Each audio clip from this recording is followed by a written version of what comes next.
el Señor, hermano. Qué oportunidad poder reunirnos domingo tras domingo en su casa para escuchar su palabra, para pedirle al Señor que nos dé entendimiento a través de ella y también para ponerla en práctica y compartirla con otros. ¿Sabe? Quisiera comenzar haciéndole una ilustración, pero que usted piense conmigo cuál sería su actitud en base a lo que le voy a contar.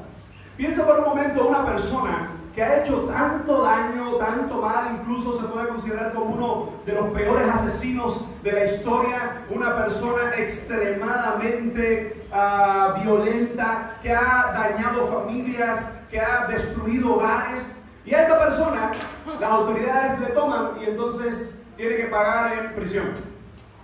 Pero cuando se está desarrollando el juicio, todos allí concuerdan que la persona merece cadena perpetua e incluso la pena de muerte. Así que piense por un momento, ahora este hombre va a vivir todos los días de su vida contados. Pensemos por un momento, este hombre se levanta en la mañana y sabe que en cualquier momento pueden venir a por él para ejecutar la pena de muerte. Es una persona que está allí porque se lo merece. No fue un juicio arreglado, no fue un juicio manipulado, sino que es una persona que lo merece. Ahora pensemos por un momento, esta persona se levanta, vienen a él y cada día que llegan a él temprano puede ser el último día, pero llegan con un desayuno. Vienen el mediodía y él dice, ¿será esta la noticia? Imagínense comenzar a vivir esto por meses, comenzar a vivir esto por años, hasta que llega un día, después de tantos y tantos años, esperando la pena máxima, que llega alguien y le dice, ¿ves este papel que está acá? Él imaginando que es el papel de su sentencia, dice, sí, sé lo que es.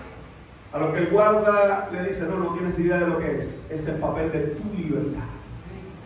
Piensa por un momento, ¿qué puede venir a la mente de esa persona que durante años lleva pensando que cada día puede ser el último día? Que durante años y en la reflexión de cuatro paredes está recordando los rostros de todo lo que hizo daño, las familias de todo lo que pudo haber destruido, y en medio de todo eso ha llegado un día donde ahora tiene el papel de su libertad.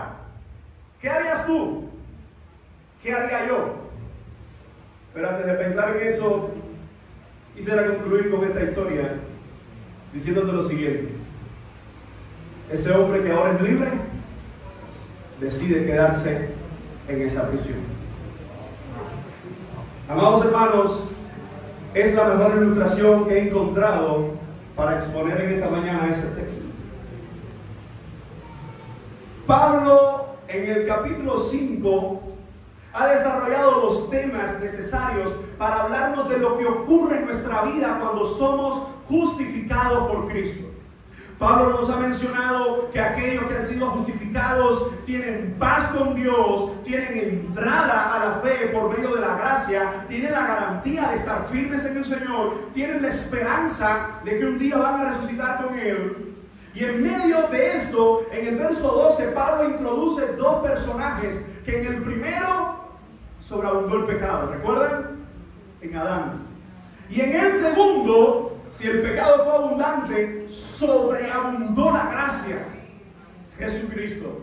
Y después de Pablo habernos presentado a Adán como aquel heredero, o más bien propiciador de nuestras miserias y de nuestros pecados, nos ha presentado a Jesucristo como el único que puede darnos vida y vida eterna. Pero ahora en el versículo 6, hasta más adelantado del capítulo 7, el capítulo 6 y más adelantado del capítulo 7, Pablo va a introducir tres grandes preguntas que la iglesia, para este momento, después de haber escuchado los 5 capítulos anteriores, puede tener en mente. Y es, ¿qué hacemos ahora que somos salvos en Jesucristo? ¿Seguiremos en la prisión? ¿Seguiremos nosotros en el estado de pecado que nos encontramos? Para ello, he titulado así mismo la exposición de esta mañana, la pregunta que hace el apóstol en el verso 1: ¿perseveraremos en el pecado para que abunde la gracia?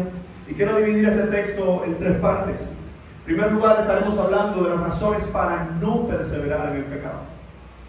En los primeros 10 versículos, Pablo nos habla de varias razones para no perseverar en el pecado. En segundo lugar, hablaremos de los mandatos para no perseverar en el pecado. Primero, Pablo nos muestra de una forma cronológica razones por esto. Después nos va a hablar, hay que hacer esto, y en último lugar, en solo un versículo, la conclusión del apóstol Pablo, una vez más, para no perseverar en el pecado. Evidentemente, el propósito, hermano, que quiero compartir en esta mañana es la importancia de no perseverar en el pecado. Por medio de estas razones y estos mandatos y estas conclusiones del apóstol Pablo, ¿con el objetivo de qué? Que podamos agradar a nuestro Señor. Así que veamos en primer lugar lo que nos está desarrollando el apóstol. Razones para no perseverar en el pecado. Lo primero que vamos a ver en los versos 1 y la primera parte del verso 2, que es una respuesta radical. Fíjense cómo el apóstol comienza, ¿qué pues diremos? La pregunta, en la forma que se está elaborando, es una pregunta de esa que tú estás hablando de un tema importante y de pronto haces una pausa, atienda a todo el mundo. Es esa pausa que el apóstol viene desarrollando todo su tema y él dice, quiero que se detengan en esto que les voy a preguntar. Recordemos que hay dos grandes esencias cuando uno hace una pregunta. La primera es cuando uno hace una pregunta esperando la respuesta. Eso sería lo más natural de preguntas y respuestas. Pero la segunda es lo que Pablo usa acá y se conoce como la retórica. El recurso de retórica lo usó Pablo, lo usaron otros autores, pero incluso los filósofos griegos lo usaron por mucho tiempo. Y algunos maestros judíos también lo usaron. Sócrates hizo muy famoso este término de la mayéutica por medio de preguntas, tratar de llegar al punto. Pero lo que está haciendo Pablo acá es una pregunta que él no espera que la gente le dé respuesta. Él mismo va a dar la respuesta. Y cuando él dice, ¿qué pues diremos? Perseveraremos en el pecado para que la gracia abunde. Y quiero detenerme por un momento en esa palabra, perseverar. ¿Qué significa la palabra perseverar? Insistir. ¿Qué más? ¿Cómo? Sí, perseverar habla de permanecer. Habla de, ¿qué más? Insistencia en algo que se vuelve repetitivo, constante. Y fíjense cómo Pablo pregunta, ¿vamos a ser incidentes o reincidentes? ¿Vamos a insistir? ¿Vamos a continuar? ¿Vamos a estar de continuo? ¿En qué?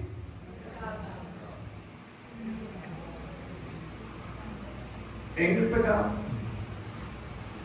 Pablo está haciendo la pregunta, posiblemente a la misma historia con la cual comencé. Después de haber sido salvo por Jesucristo, después de haber sido librado de esa prisión, después de haber sido librado de esa condenación, después de haber sido librado del pecado, van a insistir en permanecer, van a permanecer en él, van a continuar en él. Amados hermanos, cuando nosotros pensamos en esta pregunta, nosotros deberíamos pensar en nuestras vidas cristianas. ¿Qué es lo que está haciendo Pablo? Pablo le está haciendo una breve meditación a la iglesia de Roma. Le está diciendo, si ya tú fuiste salvo, ¿tú vas a continuar con esa actitud? Miren, nosotros hemos visto como estamos en esta doble escuela de ser padre. Nosotros hemos visto tanto en Alice como en un patrón.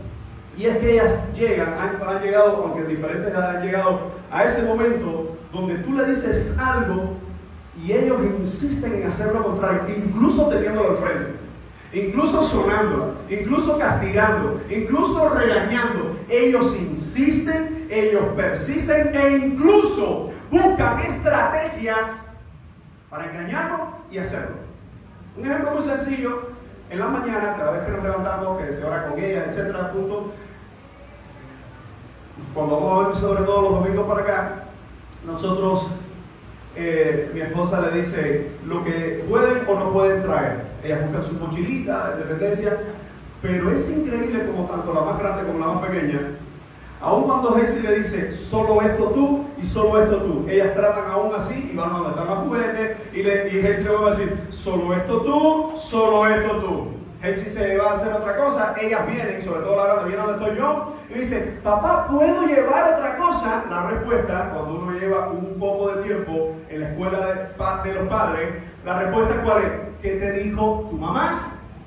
Porque ellos empiezan, hermano, estamos hablando de 6 años, estamos hablando de 3 años. Y ellos empiezan a hacer rejuegos, y tanto así que cuando empiezan a botar todos los recursos, ¿dónde termina la mayoría de las veces? Esperando que ninguno de los dos estemos mirando para coger algo escondido y poner. Uno le ha sonado, uno le ha regañado, uno le ha corregido, pero, hermanos, en nuestra naturaleza está la persistencia a pecar. Pero hay una gran diferencia cuando uno no tiene a Jesucristo. No solo está la permanencia en pecar, sino que aunque el hombre quiera, no puede salir de esa condición, porque es un esclavo del pecado. No así cuando uno es salvo por Jesucristo. Así que Pablo hace una pregunta a la iglesia y le dice, vamos a perseverar. Incluso él se añade en esa pregunta, en la primera persona del plural, dice, todos nosotros vamos a continuar, vamos a insistir en todo aquello que desagrada a Dios. Amado hermano, hay gente que en algún momento de su vida dice haber conocido a Cristo, pero continúa en una constante actitud de pecado. Amados hermanos, el ladrón es ladrón hasta que conoce a Cristo. Cuando está en Cristo lucha por no robar, pero ya no es ladrón. El mentiroso es mentiroso hasta que conoce a Cristo. Una vez en Cristo lucha por no mentir, pero ya no es mentiroso. Pero si es mentiroso, si es ladrón, si es pecador, una vez en Cristo continúa practicando esas cosas, habría que replantearse la pregunta si verdaderamente está en Cristo. Pablo está haciendo la pregunta que toda la iglesia y que todos los cristianos deberíamos hacer en nuestra vida. Recuerden, capítulo 5, verso 12 en adelante. Si en Jesucristo hemos sido salvos, si por Jesucristo hemos sido perdonados, vamos a continuar en el mismo estilo de vida que teníamos o estábamos antes de conocer a Cristo. Hay gente que dice, no, pero yo no puedo cambiar de un día para otro. Hay gente que dice, no, pero Dios tiene que entenderme. Escuchen esto, porque claro que podemos ver todas esas manifestaciones cuando no vemos la palabra de Dios expuesta fielmente y no vemos a la persona querer vivir el evangelio. Las personas que hacen normalmente, no, tú ves, este cigarro está aquí, pero este cigarro es para la gloria de Dios, y justifican su pecado. ¿Por qué razón? Porque hay mucha gente que todavía no se ha convertido y está dentro de las congregaciones. Hay mucha gente que alguien le dijo que era creyente, pero ese alguien no fue la Trinidad. No fue ni el Padre, no fue ni el Hijo, no fue el Espíritu Santo, no fue la palabra, no fueron los frutos. Hay gente, amados hermanos, que puede pasar toda una vida en una congregación y nunca ser una iglesia. Así que Pablo está haciendo la pregunta, ¿vamos a perseverar en el pecado? La respuesta es bien tajante. Dice, en ninguna manera. Hay otras versiones que usan el término de ningún modo.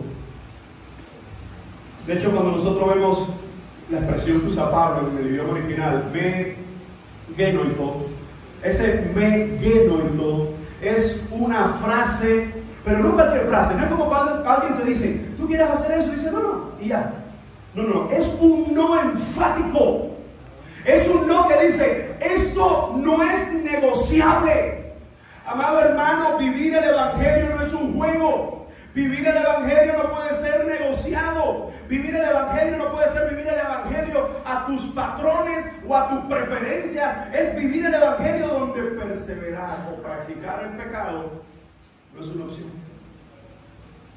Así que el apóstol está diciendo, de ningún modo, de ninguna manera. ¿Cuál es la respuesta radical? ¿Estaremos practicando el pecado? ¿Estaremos de continuo el pecado? El apóstol dice bien sencillo, no es posible. No es posible, y ahora empieza a dar varias razones. Miren cuál es la primera que da el apóstol, y es, ¿por qué no debemos perseverar en el pecado? Porque hemos muerto al pecado. Pablo se está dirigiendo a una congregación de gente perdonada. Y fíjense cómo dice, porque los que hemos muerto al pecado, ¿cómo viviremos aún en él? La pregunta es, ¿qué significa morir al pecado? ¿Qué significa esa frase, morir al pecado? Cuando se habla del término morir, recuerden, estuvimos delimitando en otras predicaciones, ¿qué significa morir? Separación. ¿Separación de qué? Bueno, si es la muerte física, separación del espíritu del cuerpo. Si es la muerte espiritual, separación de qué? De Dios, de la persona con Dios. Ahora, este término, cuando Pablo dice, porque hemos muerto al pecado, ¿de qué está hablando él? ¿Separado de qué? Hemos muerto a esto.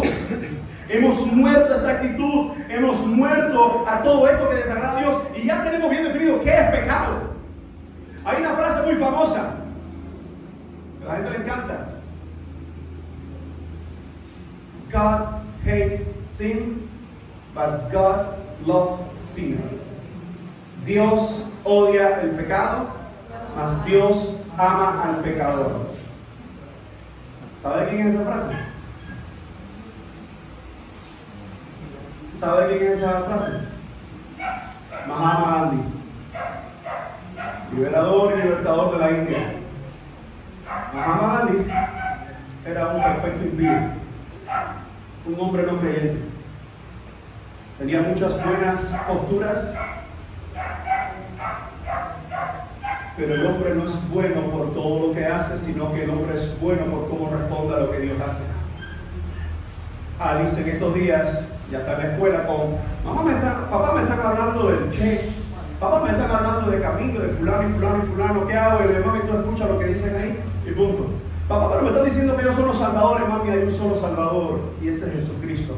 Lo demás es historia, tú escuchas lo que está ahí, no pasa nada. Cualquier duda, cualquier cosa que te manden a hacer, tú me hablas a mí. Y ahí está todo el mundo partido.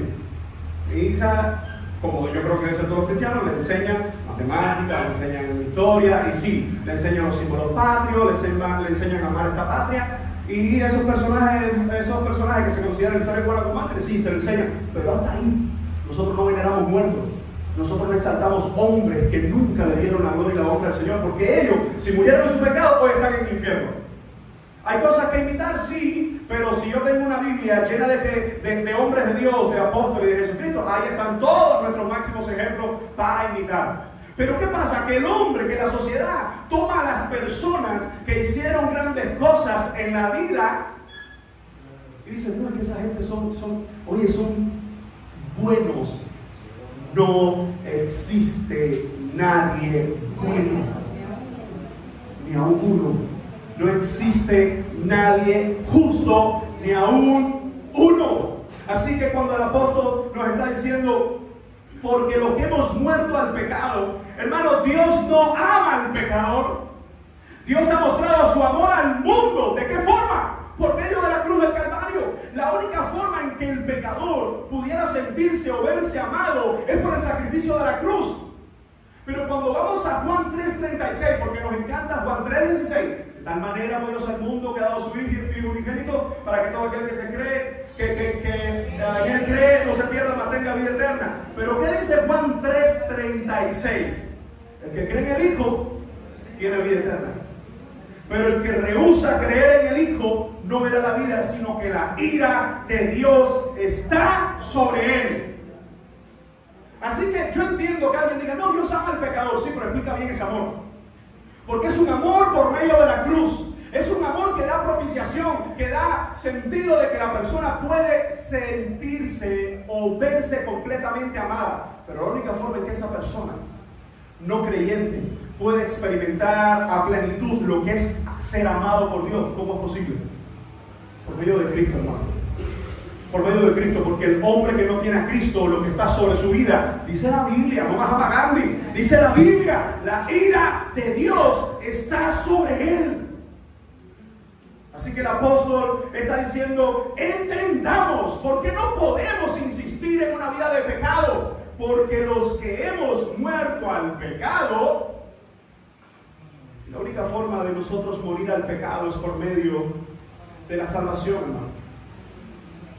El pecado se puede ver como todas esas cadenas que están encima de nosotros, en medio de un pozo bien profundo, bien tapado hasta el final, que de ninguna manera tú puedes salir de ahí. Muchos han tratado de ilustrar la idea del pecado hoy. ¿De qué forma? Hay algunos shows que se hacen muy famosos por ahí, que son gente que le ponen muchas ataduras. No sé si usted ha visto alguno de ellos. Y le ponen ¿cómo se llama? Esposas, le ponen cadenas, los meten dentro de una piscina, los amarran hasta ahí y le dan un tiempo. Y la persona empieza y se sale. Y es interesante. Pero el pecado, no hay forma. Por iniciativa propia, no hay forma de salir. Amada iglesia, Pablo nos está diciendo, porque los que hemos muerto al pecado, miren cómo dice, ¿cómo viviremos aún en él? Si hemos sido separados de una práctica de pecado, si hemos sido separados de una práctica de pecado. Voy a poner esto, hay un pequeñito por ahí, hay algunos incluso juveniles. Voy a ponerlo de la forma más sencilla. Si tú, antes de ser salvo por Cristo, tú en el aula te fijabas y compartías notas con tu vecino ahí, con el que estaba cerca de tuyo, porque fijarse no es solo mirar el examen al otro, es también darle tu conocimiento a otro. Eso también es fraude, porque estás propiciando el fraude de otro, el fijarse de otro. Pero si una vez tú le perteneces a Cristo, tú no puedes continuar practicando las mismas cosas que tú hacías cuando no le conocías. ¿Por qué razón? Porque ahora no hay justificación. Antes lo hacías y nada te acusaba porque en ti no estaba Dios. Antes lo hacías y su palabra no te confrontaba porque no la practicabas. Pero ahora en Cristo, y escúchame lo más pequeño, ahora en Cristo, si tú continúas practicando lo mismo que hacías, que no agradaba a Dios antes de conocerle, la pregunta es, ¿verdaderamente tú conoces a Dios? Pero quiero ir a los más grandes. Si mañana vamos a tu trabajo, si mañana vienen a nuestros trabajos y preguntan por nosotros, otros creyentes, fulano el creyente, fulano el cristiano está aquí. Dice, ¿el qué? Amados hermanos, no se alarmen. He estado en lugares donde he preguntado por personas y han dicho, pero ese es religioso. Pero de verdad que es religioso. Y no estamos hablando de esas personas que están alrededor nuestro, que tratan de dar mal testimonio de nosotros. Estamos hablando de que muchas veces hay cristianos que donde único brillan o se prenden es dentro de las cuatro paredes de la iglesia.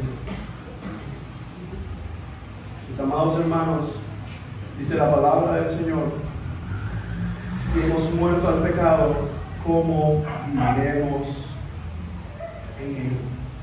Verso 3 dice Pablo, ¿o no sabéis que todos los que hemos sido bautizados en Cristo Jesús hemos sido bautizados en su muerte? Fíjense los términos, déjenme ver si se lo puedo señalar aquí con otro color.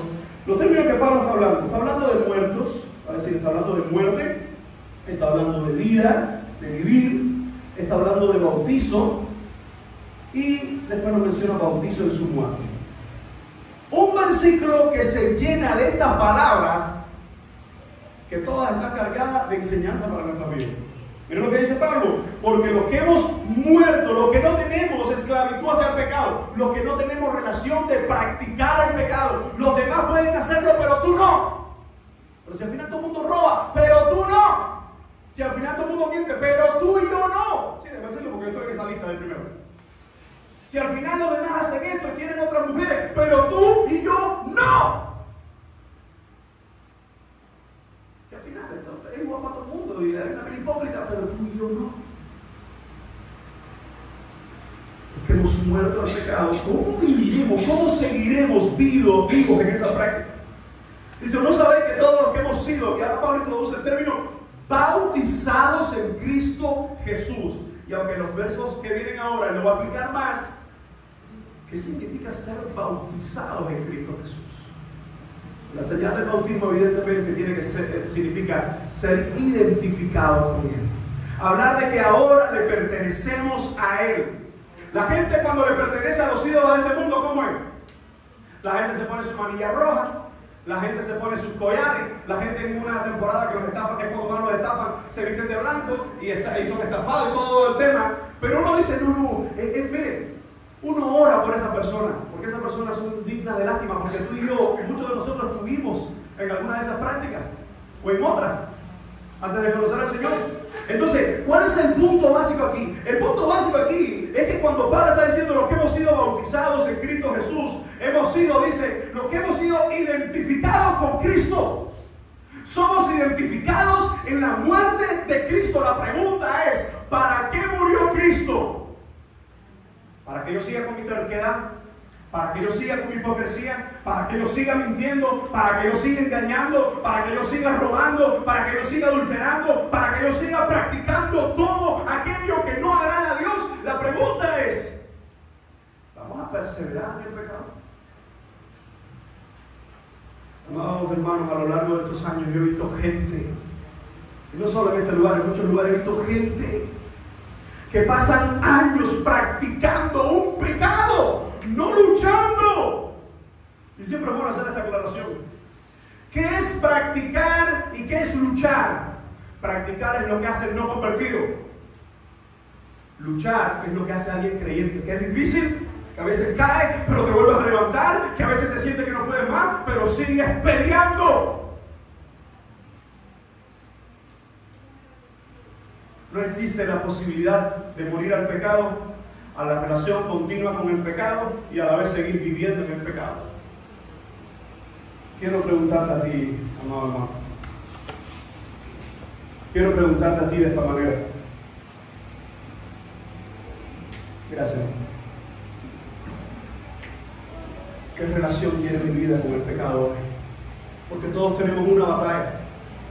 2, 3, 4, pero todos tenemos una batalla. ¿Te diste cuenta que la batalla más grande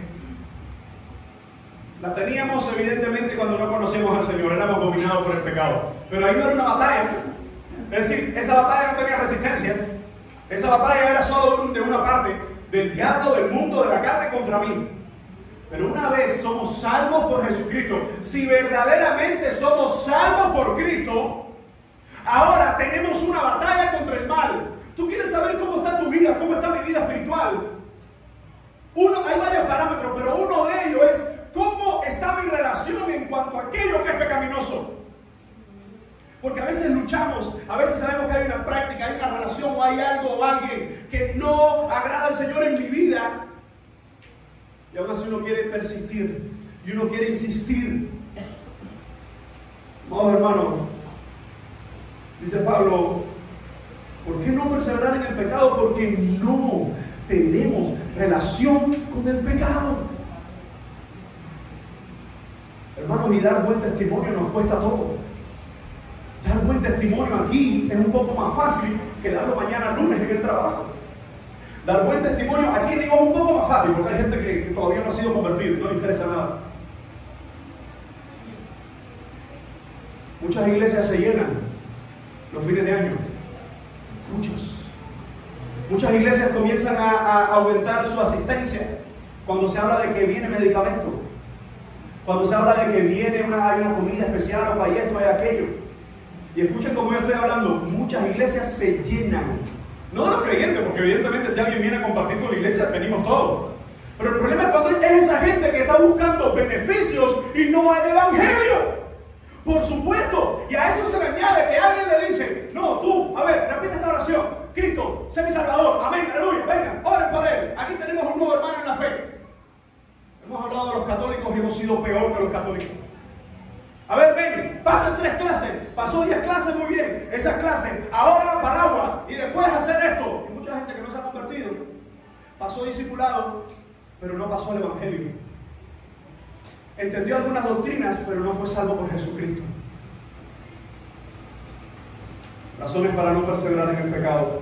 Pablo nos da una segunda razón en el verso 4. Porque somos sepultados en Cristo. Si en primer lugar veíamos que éramos muertos al pecado, ahora dice, somos sepultados en Cristo. Dice el verso 4, porque somos sepultados juntamente con Él para muerte por el bautismo, a fin de que como Cristo resucitó de los muertos para muerte, pero a fin de que como Cristo resucitó de los muertos por la gloria de Dios del Padre, así también nosotros andemos en vida nueva.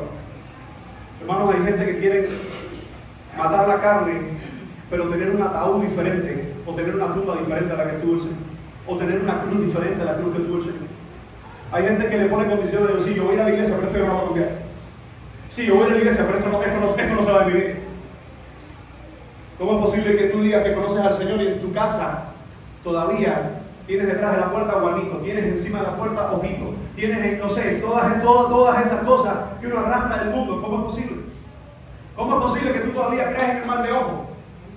¿Cómo es posible que tú todavía creas que el elefante y la matita? ¿Cómo es posible que tú todavía creas que si cuando tienes un plan no lo puedes decir porque no se te da? Usted se ríe, pero no es de risa, porque hay gente que sí lo hace. ¿Te enteraste de lo que dijo fulano? Desapareció. Como que si lo decía no se me daba. Pero una cosa es cuando todavía uno está arrastrando con eso y está luchando, a cuando uno simplemente lo hace, practica todas estas cosas y todos estos vestigios que vienen del viejo hombre, pero todavía no ha sido sepultado con Cristo. Hermano, el entierro de la carne no es bajo tus parámetros, bajo tus medios de conveniencia. El entierro de la carne es con Cristo.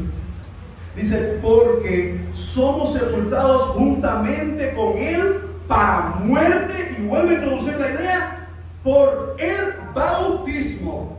La pregunta sería,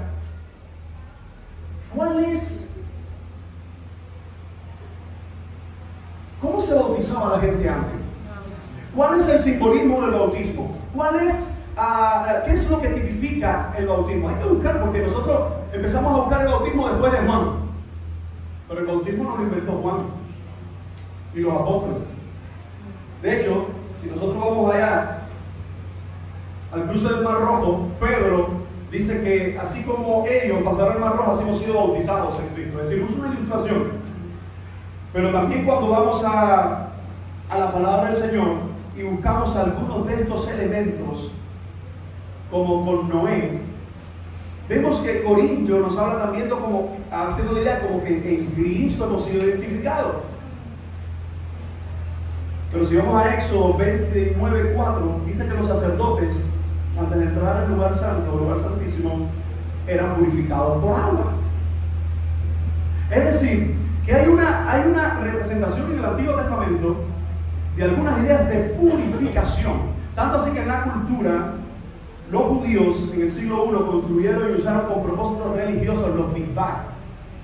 De hecho, hay suficientes excavaciones que se han realizado y que muestran cerca del templo de Jerusalén y a lo largo de toda la zona sur de Judea, estos mikvah, que eran especies de piletas donde los judíos eran bautizados, donde venían gentiles y se convertían ahora al judaísmo y eran bautizados en agua.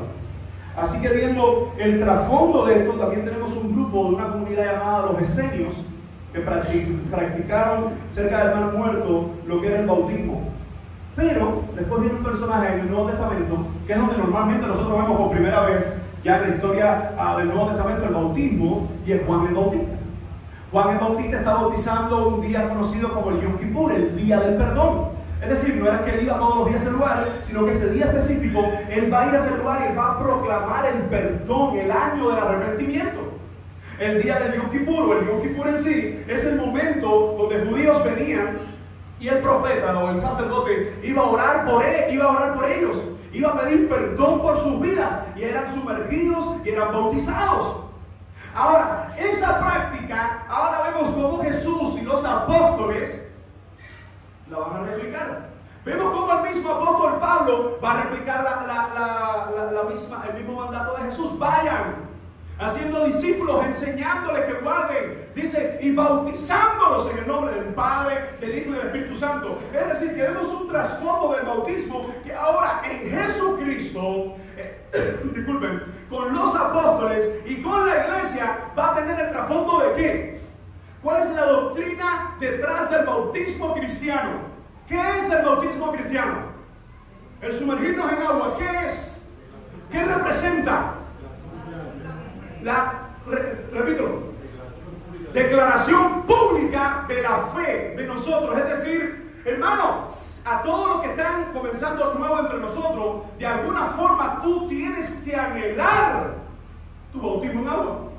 Si verdaderamente tú has sido salvo, tú debes anhelarlo. ¿Por qué? Porque aunque tú eres creyente ya, si lo eres verdaderamente, tú anhelas públicamente cumplir con el mandamiento del Señor de ir a ser discípulo.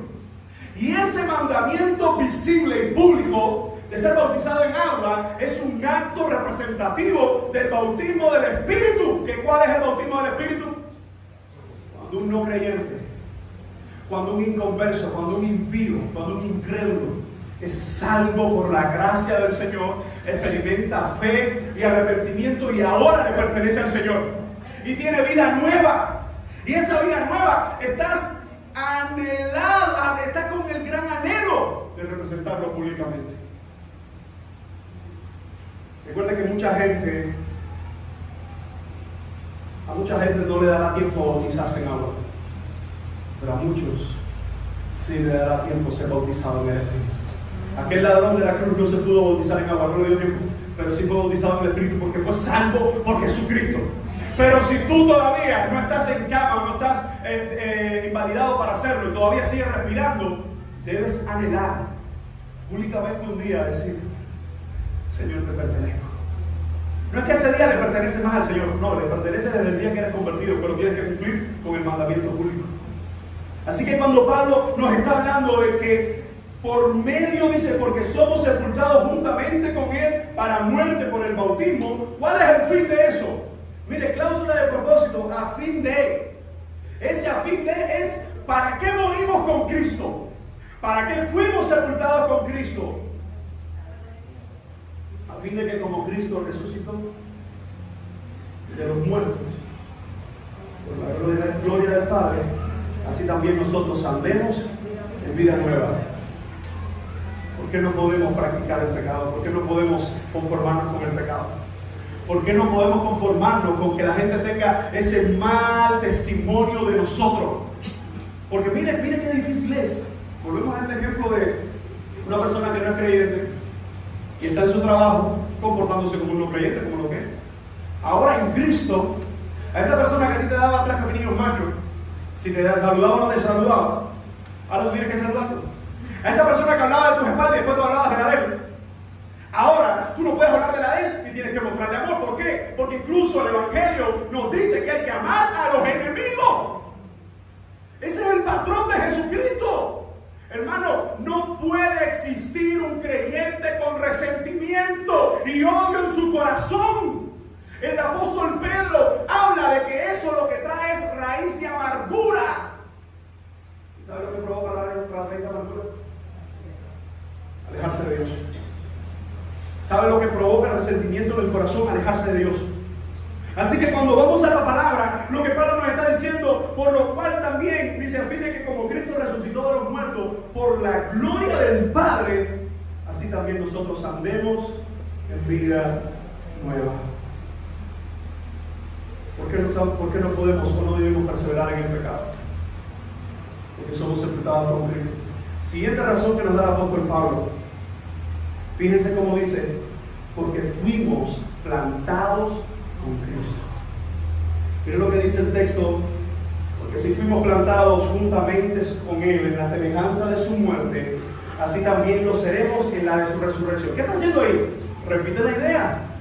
Repite la idea que acabo de mencionar en el versículo 4. Sabiendo esto, que nuestro viejo hombre fue crucificado juntamente con Él, para que el cuerpo del pecado sea destruido, a fin de que no sirvamos más al pecado. Porque el que ha muerto ha sido justificado del pecado. Y si morimos con Cristo,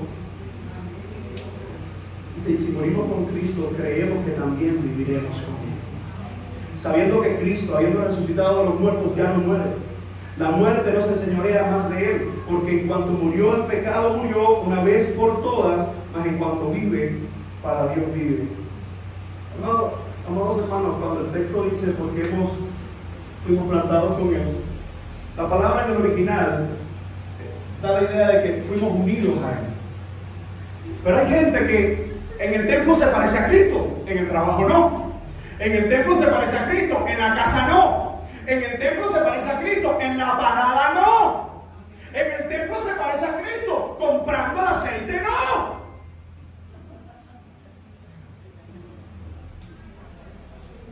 Uno está unido a Cristo aquí, pero debemos estar unidos a Cristo en la casa también. Pero debemos estar unidos aquí. Y hermano, y esto no es para uno, esto es para todos los que estamos aquí. Recuerdo, y siempre uso esta ilustración, hace meses atrás, cuando estábamos en la serie Corintios, alguien dijo, oye pastor, me parece que está siendo demasiado duro. Le dije, sí, empezando para mí. Empezando para mí. Y le decía, y si nadie se ofendió con todo lo que aprendimos en la carta de Corintios, pues no era cristiano. Porque todo lo que tenemos en el Espíritu, entendemos que cuando la palabra es expuesta, nos confronta el corazón. Aún cuando nos da ánimo, nos confronta el corazón, porque todos estamos en una lucha constante contra el pecado. Así que nos está diciendo el apóstol, porque si hemos sido unidos, ese plantado que está usando aquí el apóstol, fuimos plantados, es decir, nos unieron a Cristo. El día de nuestro arrepentimiento fuimos unidos a Él. A ver si tú entiendes esto. El día de nuestro arrepentimiento, el día de nuestra salvación, ahora Cristo es visto en nuestras vidas por Dios el Padre. Pero también tiene que ser visto en nuestras vidas por nuestro semejante.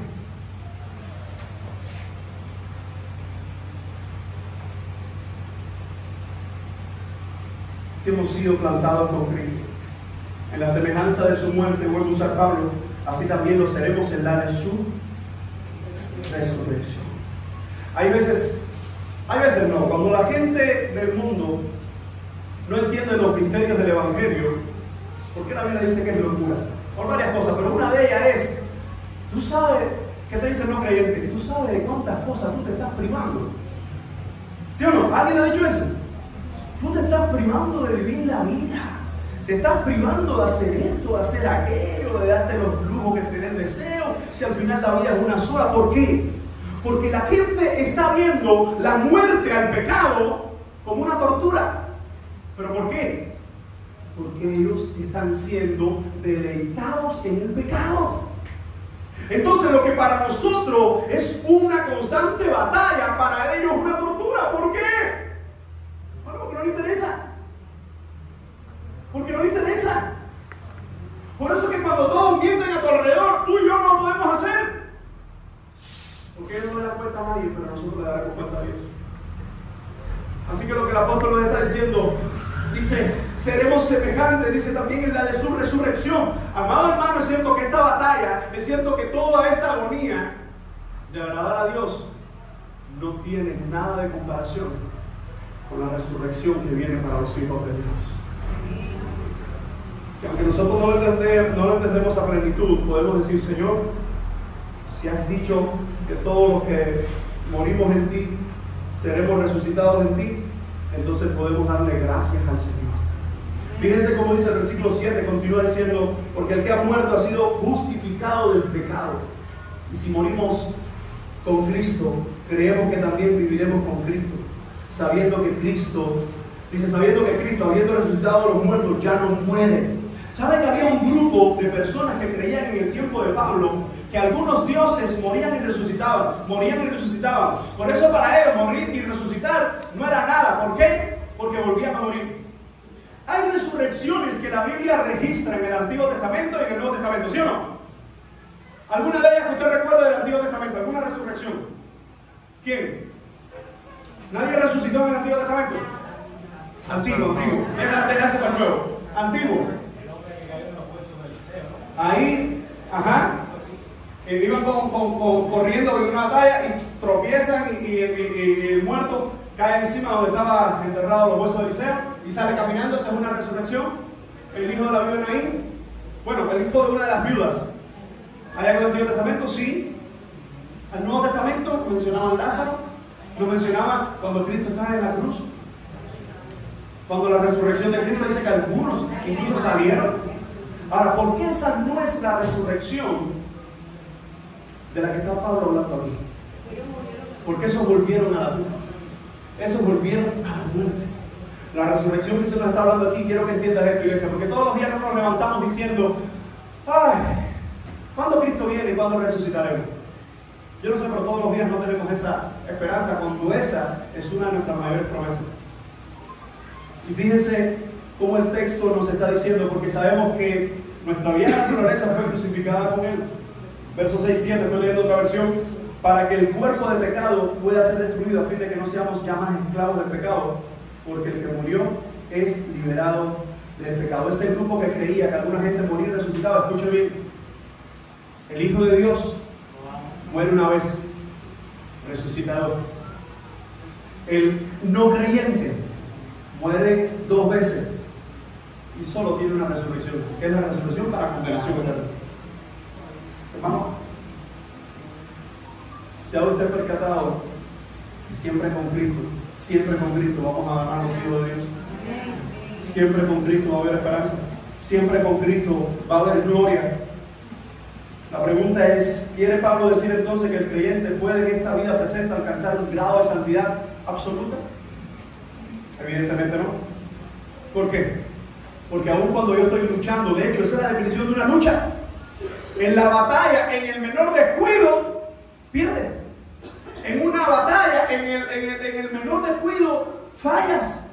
Hermanos, todos aquí, todos nosotros, en nuestras oraciones, tenemos que pedirle al Señor, perdóname. Porque hay veces que te fallo conscientemente, pero hay otras que incluso sin saberlo. ¿Cuántas veces usted le puede haber fallado a alguien? O yo le puedo haber fallado a alguien incluso sin saberlo. ¿Cuántas veces podemos estar haciendo algo pensando que es lo correcto y estamos fallando?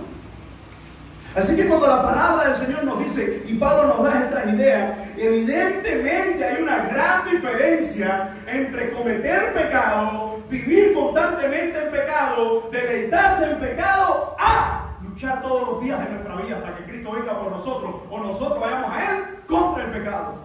Tú decides. Y si tu decisión ha sido mantenerte en tu pecado, disfrutar tu pecado, ¿qué hace el corazón pecaminoso que no pone su pecado en Dios y le pide perdón?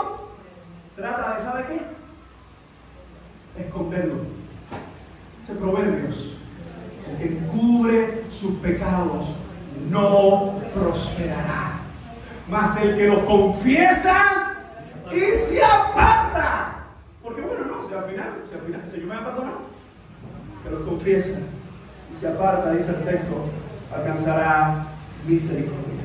Así que después de ver estas razones en cuanto a nuestra vida, cómo está sepultada con Cristo y cómo va a resucitar con Cristo, uno debería entender entonces cuáles son los mandatos que tenemos.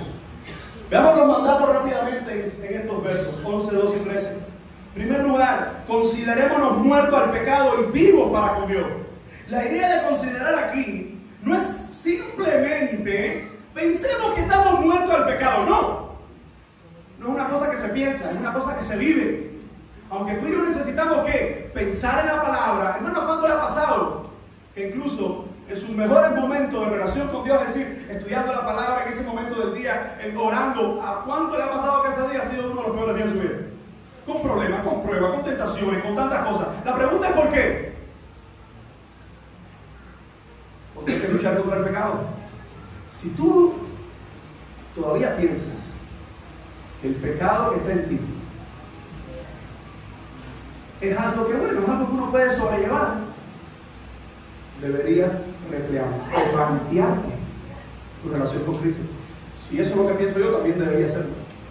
Hermanos, el pecado que mora en nosotros, recuerda, está destruido por Jesucristo, pero está ahí. Porque es nuestra carne, es nuestra propia naturaleza. Nuestra mente, dice la palabra que tenemos la mente de Cristo, pero dice también la palabra que es desde los pensamientos que salen, ¿qué? No de los pensamientos de Cristo, sino los míos.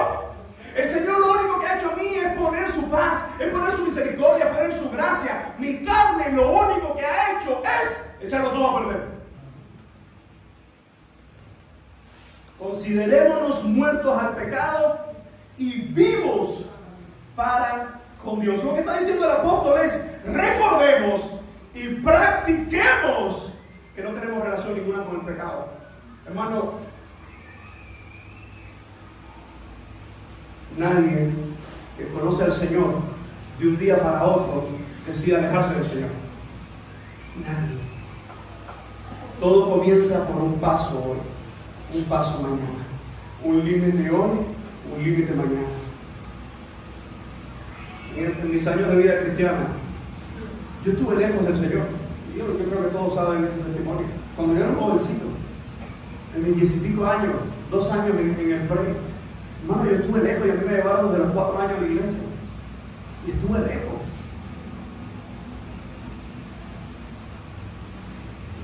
Y una de las cosas que yo sufrí ahí es como el corazón llega a ser tan malo que aun cuando tú sabes que Dios existe, aun cuando tú sabes que su palabra es verdad, que Él viene otra vez y que juzgará a los impíos y los lanzará al infierno, aún así eso no te importa. No te importa. ¿Por qué? Porque tú prefieres deleitarte en el pecado. Los jóvenes que están aquí, los no tan jóvenes que estamos aquí, hermano, el adulterio no fue un día, fue una serie de procesos que te fuiste permitiendo. El chisme no es una frase, es una serie de actitudes que te vas permitiendo y te vuelve adictivo. ¿Por qué? Porque todo el pecado que hay en nosotros es adictivo, porque agrada a nuestra carne. Por eso es que cada día tenemos que decirle al Señor: Señor, yo estoy muerto al pecado, tú lo has hecho, pero ayúdame a vivirlo. Tú venciste el pecado, pero yo no, ayúdame a vencerlo en ti.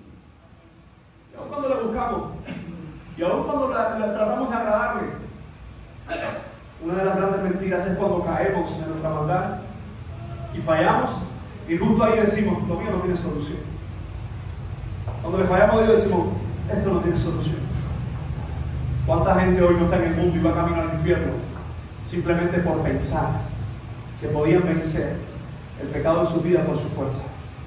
Así que cuando Pablo nos dice: considerémonos muertos al pecado y vivos para con Dios, nos está mostrando la realidad de que aunque ya vencimos en el Calvario, necesitamos todos los días matar nuestra carne. Fíjense el segundo mandato que encontramos aquí: no obedezcamos al pecado, versículo 12. Dice: no reine pues el pecado en vuestro cuerpo mortal, de modo que lo obedezcáis en su concupiscencia. La pregunta es: si el pecado no tiene nada que ver con el creyente, ¿por qué Pablo le da mandatos a los creyentes de que el pecado no los gobierne? Hermano, porque es una realidad. Porque es una realidad que aunque somos salvos por Jesucristo, estamos en una batalla constante contra nuestro pecado. Por eso que usted ve a la gente en la iglesia levantar sus manos y cantar y regresar a su casa a practicar el pecado. Vamos a esperar a que los hermanos me ayuden, porque están desviando toda la atención, por favor. Gracias.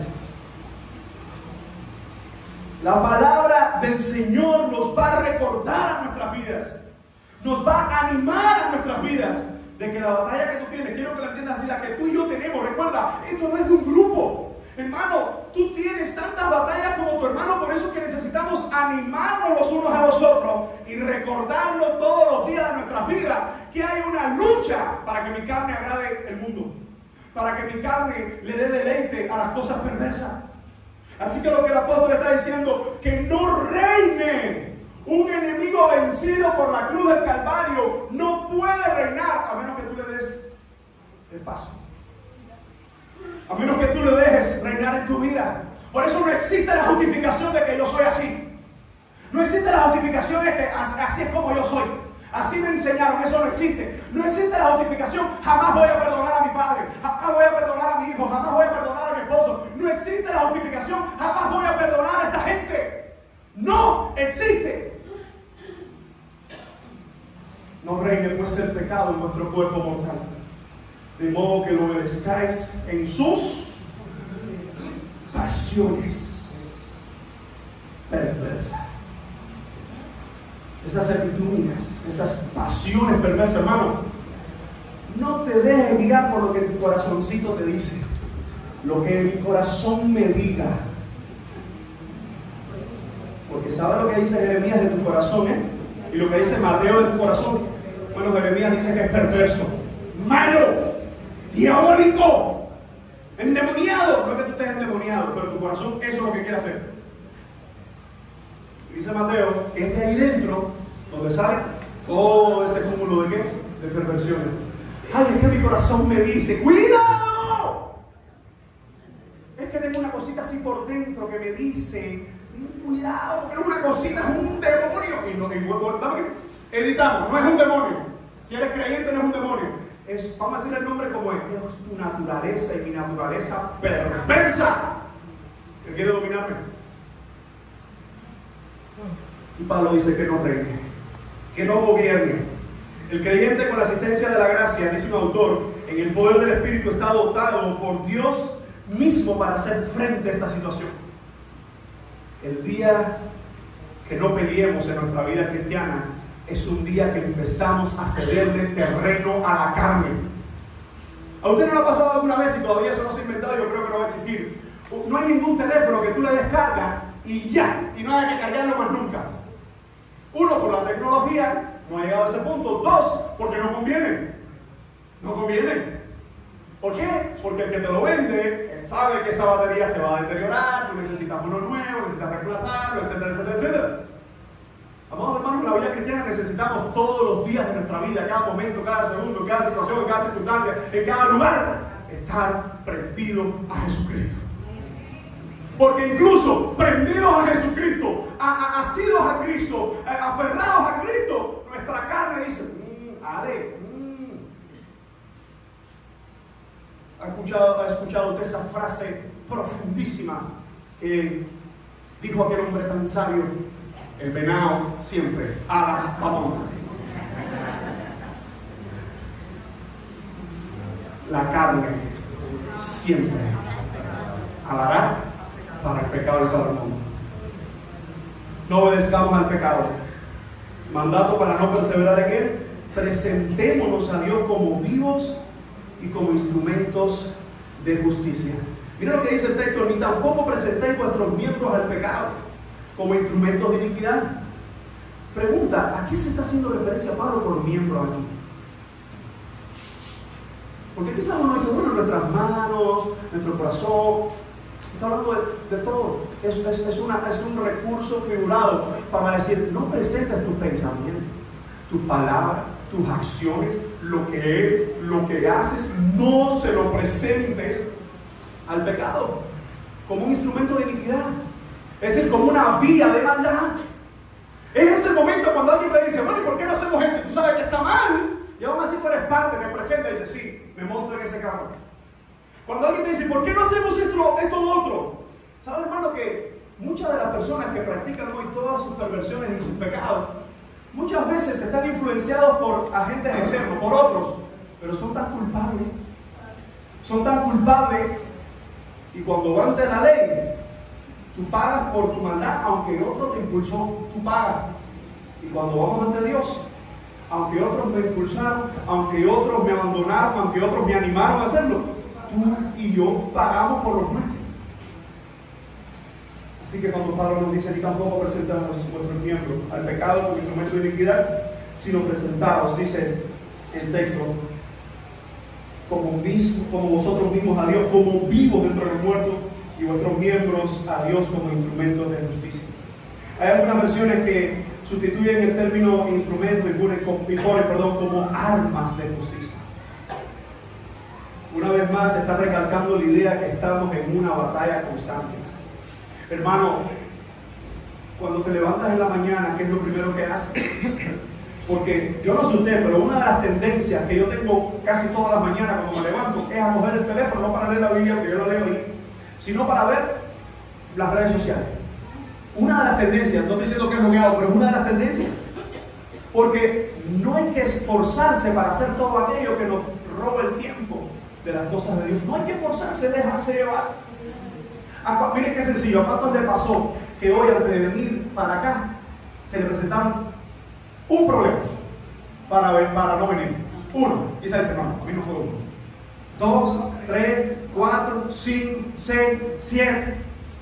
Y eso que créanme que esta iglesia es extremadamente disciplinada. Estos días que estuvimos aquí hablando con muchos pastores, decían que en algunos de los lugares que yo estaba, cuando venía la corriente, la gente se paraba y dejaba la predicación y se perdía. Y usted sabe para qué. Yo no sé si aquí es porque los días me ponen mala cara atrás para que usted no salga, pero dice, bueno, hay disciplina, pero la gente se iba. Todo atenta contra nuestra santidad. Todo en este mundo atenta para que nosotros agrademos a Dios, incluso para que tengamos una relación correcta con nuestros hermanos, todo. Así que Pablo entonces nos va a hablar de este último elemento, y es, ¿cuál es la conclusión que da Pablo para no perseverar en el pecado? Miren cómo termina en el verso 14. Porque el pecado, y ese porque es importante, porque en primer lugar él nos estuvo hablando de las razones para no vivir en el pecado. Después nos habló de los mandatos para no vivir en el pecado. Y ahora nos termina con una frase. Porque el pecado no se enseñoreará. ¿Qué significa que el pecado se enseñorea? Hermano, el pecado fue tu Señor y mi Señor en un momento. Sí fue tu Señor y mi Señor en un momento de nuestra vida. Pero no puede serlo en Cristo. Hoy quiere ser mi Señor. Mañana cuando tenga un trabajo, ahorita cuando esté en la casa, el pecado quiere ser mi dueño. Pero no lo es si mi vida está en Cristo. Y fíjense cómo dice, porque el pecado no se enseñoreará de vosotros, pues no estáis bajo la ley, sino bajo la gracia. Y fíjense el corazón hermano, que mucha gente cogió ese versículo para decir, bueno, si estamos bajo la gracia, a vivir la vida loca. Bueno, esa es la predicación del domingo que viene. Pero lo que Pablo concluye en este lugar es, la ley puede hacer muchas cosas. La ley nos manda, la ley nos demanda, la ley nos reprende, la ley nos condena, la ley nos refrena. Pero llega un momento en que la ley se queda ahí. Porque la ley es la peor noticia de que no tenemos esperanza. La gracia, que fue dada por el mismo que nos dio la ley, la gracia es la que nos dice, la esperanza que era imposible en ti, es solo posible por medio de Jesucristo. Y esta gracia, la gracia no solo perdona, la gracia no solo restaura, la gracia no solo anima, la gracia no solo corrige, la gracia en nosotros también nos da fuerza. Y nos sigue diciendo, aunque el justo pueda caer, el Señor siempre terminará levantando. Aunque nosotros le podemos fallar a Dios, el Señor siempre seguirá restaurando. El problema está cuando hay gente que quiera vivir por la ley y darle la espalda a la gracia del Señor. ¿Perseveraremos en el pecado para que la gracia abunde? De ninguna manera, dijo el apóstol. Nos dio varias razones. ¿Perseveraremos en el pecado para que la gracia abunde? De ninguna manera. El apóstol nos dio mandato. No dejes que sea tu Señor alguien que el Señor menciona a Cruz. ¿Perseveraremos en el pecado? Vamos a insistir en esta práctica del pecado. El Señor nos llama a que vivamos en su gracia, practicando su gracia. Y sabiéndose, hermano, que aquel hombre con el cual comencé la predicación, aquel hombre que vinieron a él y él pensaba que era el día de su sentencia y le dieron la libertad, aquel hombre decidió quedarse. Seamos nosotros coherentes y pidamos nosotros al Señor no quedarnos practicando el pecado e insistiendo en el pecado, sino que podamos decir, Señor, ayúdame a agradarte. Señor, ayúdame a bendecirte con todo lo que soy. Porque ante la única pregunta que hemos visto en este versículo, ¿perseveraremos? ¿Insistiremos en el pecado? Hermano, de ninguna manera. Pero que eso sea con nuestras palabras, con nuestras acciones y con nuestra vida, con nuestra forma de vivir. El Señor no viene a buscar la gente del templo. El Señor viene a buscar la iglesia. El Señor no viene a buscar gente que viene a un templo. El Señor viene a buscar la iglesia, que es iglesia en el templo y fuera de esta ley. Señor, te damos gracias por tu palabra, gracias por tu verdad. Ayúdanos, Señor, a ponerla en práctica. Señor, perdona nuestros pecados. Señor, perdona nuestras faltas. Señor, perdona mi corazón. Porque a veces mis pensamientos, mis palabras, mis actitudes te deshonran, Señor. Pero quiero agradarte con todo lo que soy. Señor, ponemos delante de ti nuestros corazones porque ya tú lo pusiste en aquella cruz. Pero es que te necesitamos cada día, necesitamos morir cada día al pecado. Necesitamos cada día, Señor, crecer en la santidad por medio de la lectura de tu palabra, de la comunión con tu palabra, por medio de la oración, por medio, Señor, de la comunión de los santos, por medio del servicio, por todos los medios de gracia que tú nos has dado para crecer en tu verdad. Pero ayúdanos, Señor, a no perseverar en el pecado. Si hay alguien en esta mañana, Señor, que necesita la salvación, que solo tú, Jesucristo, puedes dar por medio de la obra de tu Espíritu Santo, rogamos que seas en su corazón. Si hay alguien esta mañana que necesita, Señor, esa restauración y ese perdón que solo tú puedes dar por esa práctica pecaminosa, rogamos que ese corazón pueda, Señor, humillarse delante de ti, entendiendo que solo hay restauración por medio del Cordero. Y por todos tus hijos, en esta mañana reunidos en este lugar, te suplicamos nosotros, Señor, que nos ayudes a vivir para tu gloria con toda nuestra fuerza y todo lo que somos. En el bendito nombre de Jesús, te damos gracias y te decimos amén.